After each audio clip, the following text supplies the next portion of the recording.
Good day, fellow investors. What do I think of Vale stock at the moment? We have done this analysis exactly a year ago, and since then Vale is down 15%, the P/E ratio still looks good, the dividend yield still looks great. On top of that, we have also discussed BHP recently, and we can see also that the dividend there is lower, the free cash flow yield is much lower than Vale. So let's dig deeper into Vale today.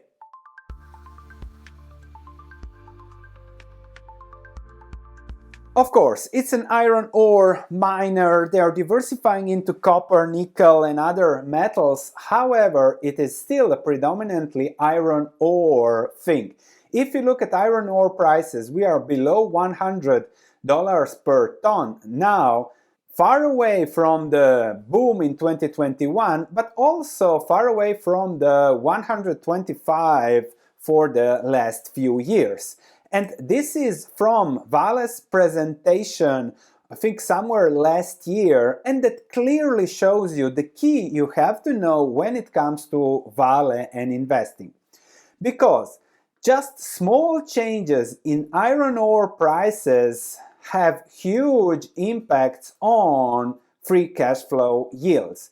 If iron ore prices stabilize for this year at 90, if the price is 95, there is always some discount, sales contracts, things like that. So the free cash flow yield for Vale is not bad at 8%.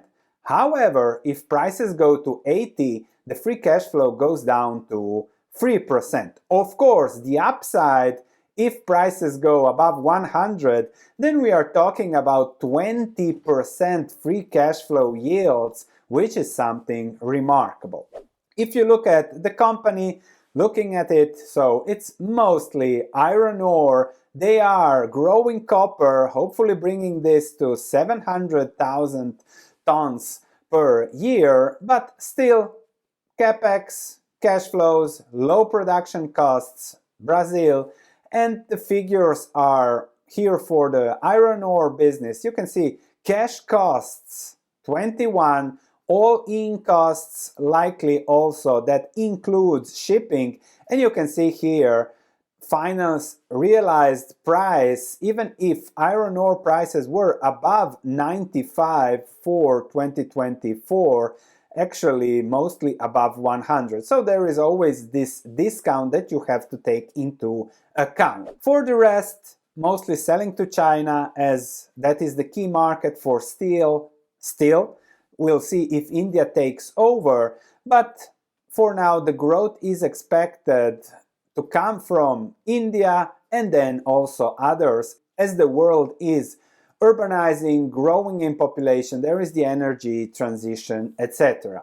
However, the growth long term is expected to be there, but in the short term we see a little bit of weakening demand from China as they are transitioning towards a service economy, and you can immediately see that iron ore demand is not going to grow in the next few years.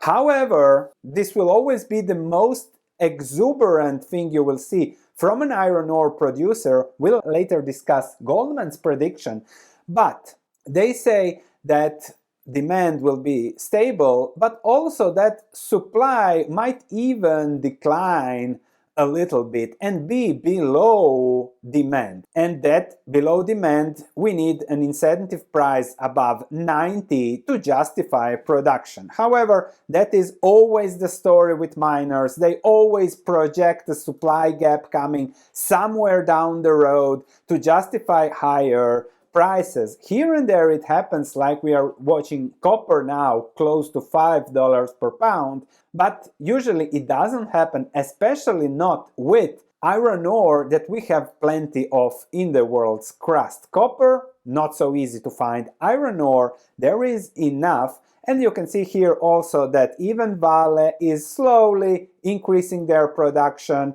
All other miners are also doing their same. There are some new mines, low cost, ramping up. And you can see here the peers cash cost. Everyone can produce iron ore at very, very low cash costs. Add the shipping, add this and that, and you are at $40, likely $50 per ton. $50 per ton is still far away from the $90 that the market is at now. Vale also expects to lower those costs a little bit, but there are always surprises when it comes to these long-term production.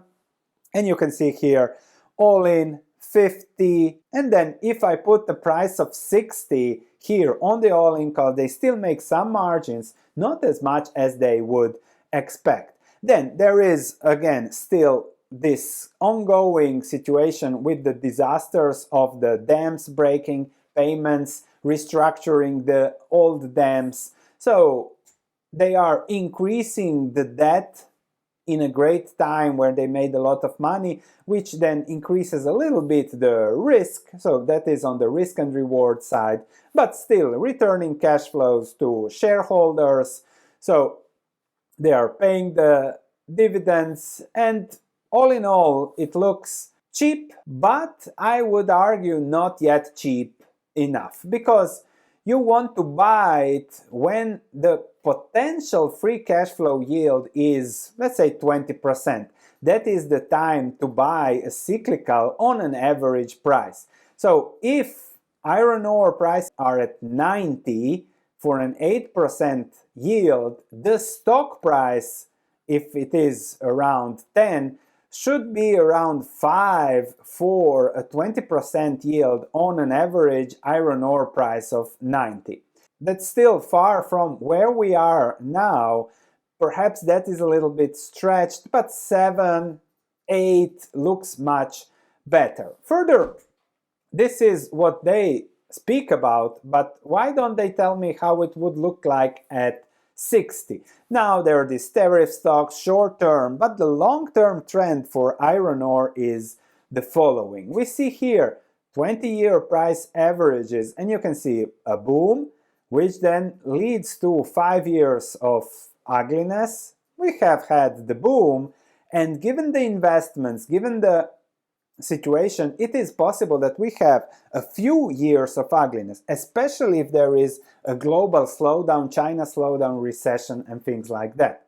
If we look at the iron ore price outlook, you see that it is expected to be around 75, 80.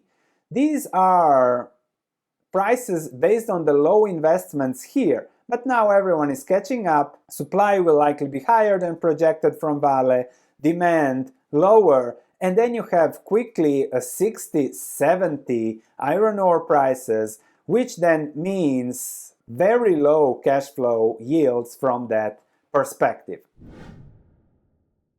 So Vale, yes, it is cheaper, but still not cheap enough for an absolute value investment purchase. However, this is the cycle, this is the pure cycle when it comes to commodities. So if you want to start a position with the expectations, if it doubles from here, it can double, the stock can double from here. A little bit of tariffs, a little bit of increased demand, exuberance, China, doom, the stock is double, high dividends, everything great. But if iron ore prices stabilize at lower levels, 75, 80, then we will see those $5, $6 per share, which is the risk. If you're ready to double down, then that's it. You double down then and wait for a long-term upside. It is a little bit complex here, but they can always sell the copper assets to pay for the debt or things like that. So that is mining, that's the mining industry, that's a commodity,